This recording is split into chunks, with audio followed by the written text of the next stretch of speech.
Yo debo decir que además ya lo he oído. ¿Ah, sí? Es que ha salido en la medianoche y la gente igual no lo sabe. Yo además soy pianista, pero además soy muy melómana. Entonces yo tengo mis alarmas y puestas en mis estrenos que me interesan escuchar. En cuanto ha salido el Lux, yo lo he oído entero. Es verdad que un disco a la primera impresión hay que dejarlo macerar un poco, pero creo que una cosa que sí se puede decir es que se nota que Rosalía, además de ser una muy buena cantante, una gran compositora, es una productora. La producción del disco es una bestialidad. Yo creo que eso lo podemos decir en términos musicales muy concretos. Y ahora hay que macerar también las letras, el impacto, la estrategia de marketing que ha tenido, porque hay toda una industria musical detrás.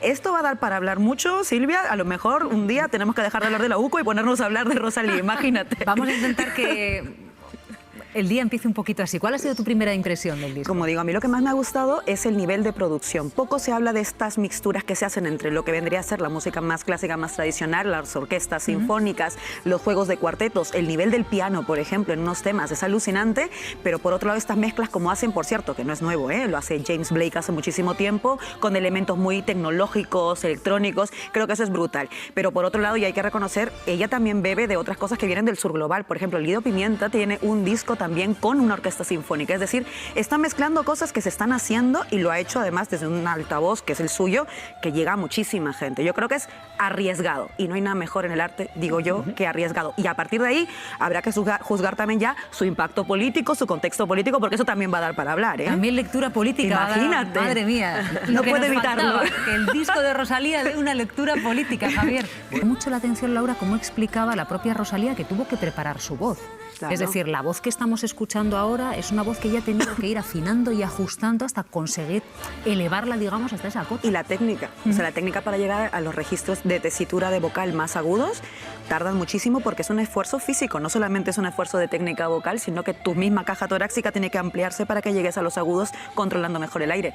Hay que decir que tal vez una de las características de Rosalía, y esto yo lo digo porque yo la escucho desde Los Ángeles, o sea, desde el primerito de los discos, es que tiene una gran capacidad vocal. Lo que estamos oyendo ahora en realidad cuando tú escuchas el disco de Los Ángeles, que es flamenco, que es el principal disco favorito de mi compañero, que es andaluz, obviamente. Y entonces, claro, escucha ese flamenco y le encanta, es que tiene una voz muy así. Aún así, es verdad que no es una voz operática, que eso es lo que lo hace más interesante.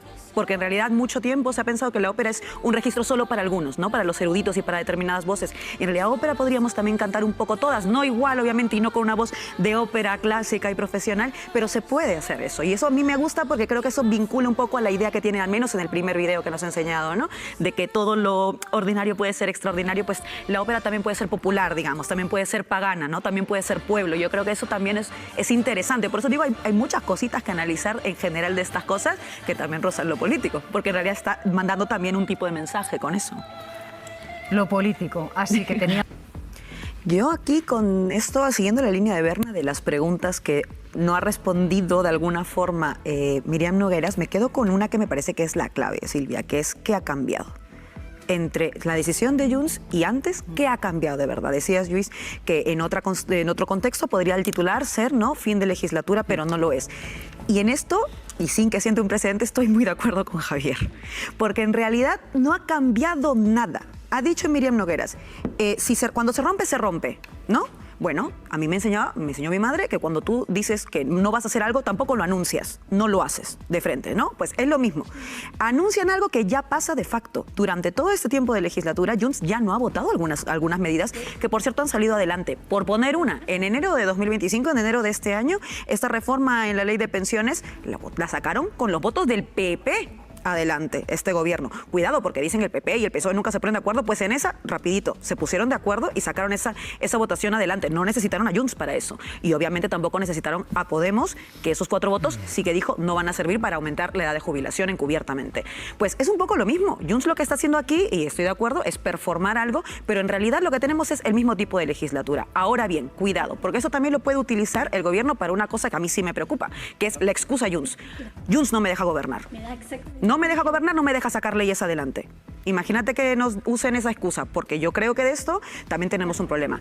Este gobierno probablemente no pueda seguir gobernando estoy de acuerdo con eso que decía Javier, pero no se lo va a llevar adelante la decisión de Junts. Lo que se va a llevar adelante al gobierno no es la aritmética, es la política. Mientras no hagan medidas de izquierdas que la gente necesita con urgencia, como por ejemplo acabar con la crisis de vivienda con medidas reales y no con discurso, pues no va a ser tanto Junts, va a ser su falta de política lo que se lleva este gobierno por delante.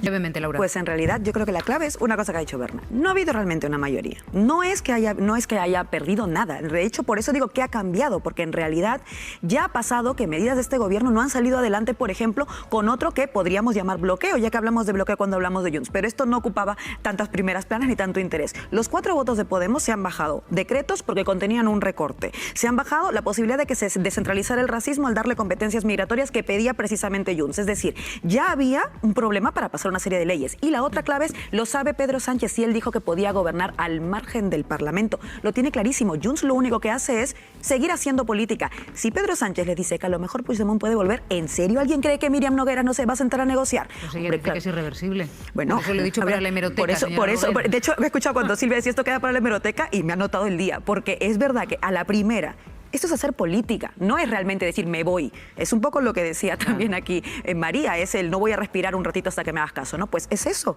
Claro que van a volver a sentarse en la mesa cuando hayan logrado vencer el pulso. La pregunta es cuánto va a durar el pulso, pero eso también depende, insisto, del gobierno, que no ha tenido nunca esa mayoría. Hay un matiz. Yo eso en realidad sí que lo veo un poco menos. Hasta antes de eso, María estaba bastante de acuerdo con todo. No, pero si es que lo dice creo la que hay una cosa resolución, que, si es que no hay... yo por ejemplo con la noticia de esto en realidad cero sorpresas. Cualquiera que ha leído el informe de la UCO se ha dado cuenta que el informe casi que estaba diciéndole cómo proceder después a cualquier juez que cogiera ese informe. Y era evidente... No creas que a un juez del Supremo como Leopoldo Puente le dice la UCO cómo proceder.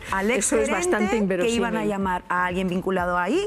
Era tan evidente que en mi casa llevamos haciendo una apuesta con esto de apuesto que va a pasar esto y luego apuesto que va a pasar esto y vamos teniendo 2 de 2 en mi casa ahora mismo, porque en realidad es la vía que yo entiendo que era obvio que iba a pasar porque el informe de la UCO lo decía casi directamente. Ahora, ¿qué es lo que pasa? Yo en eso estoy bastante de acuerdo con Berna. La situación es muy complicada también para el Partido Socialista. Yo no creo que puedan decir, en efecto, que todo está muy normal. Hay cosas en las que hay, a mi juicio, lawfare completamente evidente, como es con el caso del fiscal general del Estado. Pero en este caso, yo diría que no. Aquí sí que hay cosas que hay que responder, explicar, que tienen que investigarse, entre otras cosas, porque claro, en esto estoy muy de acuerdo con María, lo del desorden, cuando se trata de cuentas de un partido tan antiguo, tan que siempre nos dicen, ¿no? ¡Wow! Tantos años de democracia, el Partido Socialista es lo mejor del mundo mundial. Bueno, yo creo que si eso es lo mejor del mundo mundial, a lo mejor también sabrían llevar bien las cuentas. Entre 2017 y 2024 había casi 1 millón de euros solamente para estas cuestiones de los gastos de entregar el metálico. O sea, perdóname, pero yo creo que eso es casi injustificable. Pero bueno, tendrán que investigar, por supuesto. Creo que eso sí, hay una intencionalidad política, evidentemente, pero eso no quiere decir que no haya que responder y no, que, habrá una y que acá haya lawfare. Yo creo que no, una intencionalidad yo sí veo una judicial. Intencionalidad política, creo que la Un muestra juez más tiene clara es cómo el Partido Popular la utiliza sospecha. esto y habla de bueno, esto. pero eso es una consecuencia política. No, yo creo claro, que es evidente, no es que no somos nuevos. El Partido Popular tiene sus relaciones con determinados jueces. Vamos a ver, tampoco somos nuevos.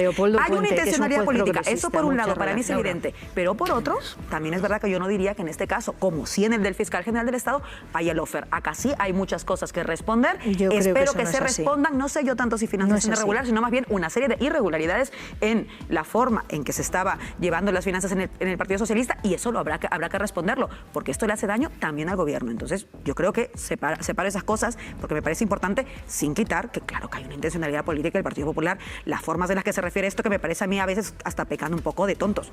Hablando de sobresueldos cuando podrían enfocarse en otras cosas que me parece que son mucho más lógicas con ese informe, la verdad. Es importante porque Vox no está amoldándose a la opinión pública, la está transformando. Esa es la clave, porque esa es precisamente la intención de las ultraderechas a nivel internacional, mundial. Lo vemos con Donald Trump, lo vemos aquí. Por cierto, un único apéndice antes es que no se queda más vergüenza y más asco si ver a Abascal, un fascista, o si ver a Eduardo Inda, un cloaquero infame, ahí en esos actos. Eso también habla un poco de la deriva de ese espectro de las derechas, que hace mucho tiempo yo creo que ya es ultraderechas. Preguntaba Silvia, ¿no? Este es un punto de inflexión, y comentaba la compañera que nos ha acompañado que en realidad esto ya tenía una antesala, claro, porque en realidad PP y Vox ya han gobernado juntos. O sea, en realidad esto es la consecuencia lógica de lo que vamos viendo en el Partido Popular, que no es solo que Feijóo no mande mucho, es que han decidido directamente apostar por ser engullidos de alguna forma o dejarse canibalizar directamente por la ultraderecha. Y a mí esto sí me preocupa. política, sobre todo por lo último que decías sobre el tema del negacionismo climático. Acabamos de vivir una dana.